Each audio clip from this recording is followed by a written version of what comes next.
మన biological function లో sleep అనేది చాలా ముఖ్యం. మనకు స్లీప్ బాగుందనుకోండి, మన బాడీ రిపేర్ అవుతుంటది అండ్ రీస్టోర్ అవుతుంటది. దాంతో పాటు ఇమ్యూన్ సిస్టమ్ కూడా పెరుగుతుంటది అండ్ హార్మోనల్ బ్యాలెన్సింగ్ ఉంటుంది. ఆల్ హెల్త్ అంటే cardiac health, mental health, physical health అన్నిటి మీద స్లీప్ అనేది, క్వాలిటీ ఆఫ్ స్లీప్ అనేది ఇంపాక్ట్ చూపుతుంది. సో పడుకునే ముందు చాలా రకాల చిన్న చిన్న మిస్టేక్ చేస్తుంటాము. ఈ చిన్న చిన్న మిస్టేక్స్ కరెక్ట్ చేసుకుంటే మనకు స్లీప్ చాలా బాగుంటుంది, మన ఆరోగ్యం కూడా చాలా బాగుంటుంది. స్లీప్ సమస్య ఉన్న వాళ్ళకు అంటే నిద్ర సమస్య ఉన్న వాళ్ళకు వీరు కొన్ని రకాల పద్ధతులు, కొన్ని రొటీన్స్ అనేది కరెక్ట్ గా ఫాలో కావాలి.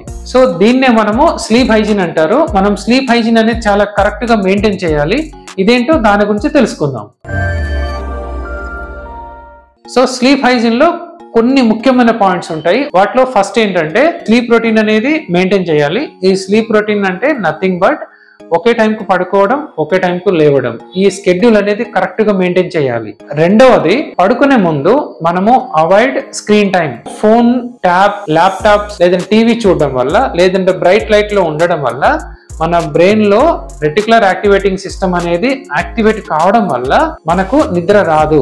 ఎందుకు నిద్ర రాదంటే బ్రైట్ లైట్ కి ఎక్స్పోజ్ కావడం వల్ల మన బాడీలో మెలటోనిన్ అనే హార్మోన్ రిలీజ్ కావడం లేట్ అవుతుంటది. ఇలా లేట్ కావడం వల్ల నిద్ర కూడా సరిగా పట్టదు. ఇంకొకటి, నిద్ర సమస్య ఉన్న వాళ్ళు చాలా వరకు నిద్ర పట్టకపోయేసరికి స్మోకింగ్ చేస్తుంటారు. ఇంకా కొందరు నిద్ర పోవడానికి ఆల్కహాల్ తీసుకుంటారు. కానీ స్మోకింగ్ చేయడం వల్ల, ఆల్కహాల్ తీసుకోవడం వల్ల నిద్ర సమస్య తగ్గక ఇంకా పెరుగుతుంటది.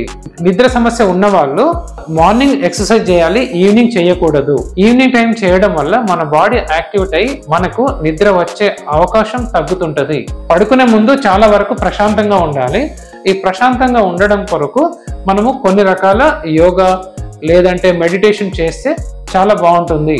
నిద్ర సమస్య ఉన్న వాళ్ళు ఈవినింగ్ టైము కాఫీ, టీలు అవాయిడ్ చేయాలి. ఎందుకంటే ఈ కాఫీ, టీ తీసుకోవడం వల్ల బ్రెయిన్ స్టిమ్యులేట్ అయి నిద్ర అనేది రాదు. నిద్ర సమస్య ఇంకా పెరుగుతుంటది. సో నిద్ర సమస్య ఉన్న వాళ్ళు లేట్ నైట్ ఫుడ్ అవాయిడ్ చేస్తే బెటరు.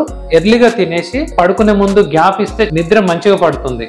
మీ డైలీ రొటీన్ లో ఈ సింపుల్ పద్ధతులు పాటించినా కూడా మీకు నిద్ర సరిగా పట్టలేదు అనుకోండి, మరియు మీ మనసు మాట విననప్పుడు సంప్రదించండి doctor L Varshi, consultant psychiatrist, Sumo hospital, Karimnagar.